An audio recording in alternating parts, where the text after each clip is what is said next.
Crawford jumping up 2 weight classes to fight Canelo, who's a natural light heavyweight? Crawford, who couldn't push back Madrimov? Life and death with Madrimov. What do you think Canelo's gonna do to him? Run him out of the ring!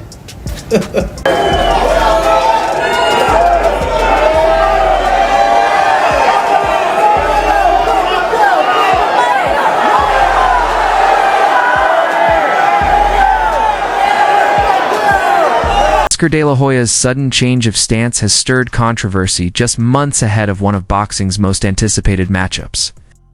In a recent interview, De La Hoya admitted that while he initially picked Terence Crawford to defeat Canelo Alvarez, he now believes that outcome is nearly impossible. Crawford, however, didn't take the comment lightly, firing back with confidence and dismissing De La Hoya's prediction, assuring fans that victory will come. And he fights at 168 plus, so I don't see me and him fighting. So what's the highest you could fight at realistically? I would say 154 realistically. 154. You know, So them boys get big up there. Them boys get big up there. And I'm not a person to, toot my own horn. Point Oscar De La Hoya confidently claimed that Crawford would beat Canelo any day. He praised Crawford as not just a smaller fighter moving up, but as a naturally big athlete capable of competing at 168 pounds with ease. It was a strong vote of confidence in Crawford's adaptability, strength, and high ring IQ, an argument that challenged the old boxing adage that a good big man beats a good little man. In De La Hoya's view back then, Crawford wasn't the little man. But in a sudden and puzzling reversal, De La Hoya now calls the matchup a mismatch in Canelo's favor, downplaying Crawford's threat and likening the fight to a near no-dash contest. We will have Canelo Crawford and the co-main event and 2 fights. One of them is Gerald and Miller, if we finish it. Then there is another card start earlier for free for everywhere. We are thinking to put around from 6 to 10 fights. Crawford wasn't about to ignore Oscar De La Hoya's sudden change of heart. Calm but firm, he called out the inconsistency. 1 minute De La Hoya praises him. The next he calls the fight a mismatch. Crawford emphasized that the September 13 bout isn't just about titles or names, it carries historic weight. If he beats Canelo and becomes undisputed in a 3rd weight class, it would be a first in men's boxing history. While his legacy is already respected, a win would place him in truly elite company. Still, questions about his resume continue. To follow him, I'm all about making history. I was the first 2-time undisputed champion of the world. I can assure you, first 3-time undisputed champion. Eddie Hearn echoed a common concern about Terence Crawford's resume. While acknowledging Crawford's greatness, Hearn pointed out that Bud hasn't faced elite opponents in their prime, a reflection, he said, of a boxing system that failed to deliver those marquee matchups. Crawford's most notable wins, like Ricky Burns, are solid, but don't carry the same weight as the names on Canelo Alvarez's record.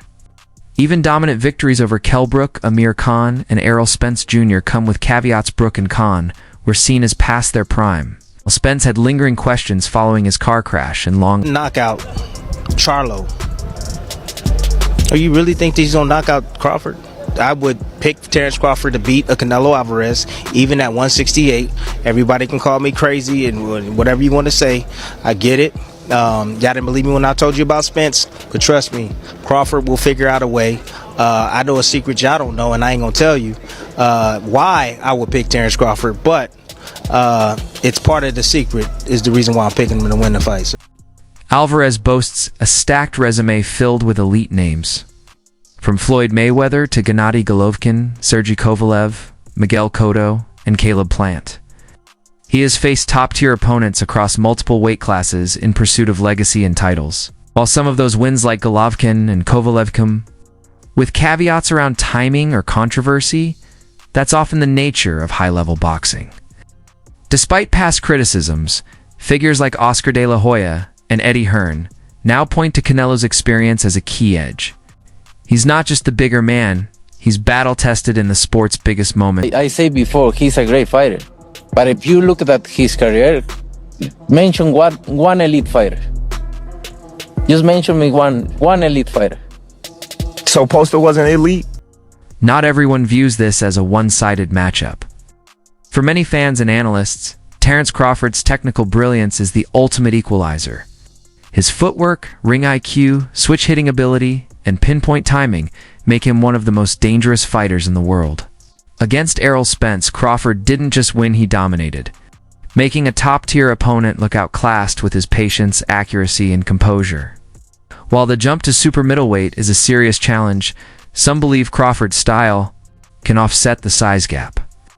He's efficient, hard to hit, and if he can absorb Canelo's power, his superior skill could take over. In fighting David Benavidez. You can see the career of Terence Crawford Benavidez. Terence Crawford is undisputed champion in 2 weight classes, many championship fights. So he bring me something to. Oscar De La Hoya's sudden pivot has sparked speculation. Some wonder if his renewed support for Canelo is less about boxing analysis and more about promotional politics or a calculated reassessment of risk. De La Hoya has played both ally and critic over the years, especially after Canelo's highly publicized split from Golden Boy Promotions. Wow. Their fallout was messy and personal. But with the rise of Saudi Arabia's influence in boxing, even old grudges appear to be fading. Saudi advisor Turki Al-Alshik, now a central figure in orchestrating many of the sport's biggest events, seems to be bridging gaps across promotional divides, bringing together figures who once stood on opposite sides.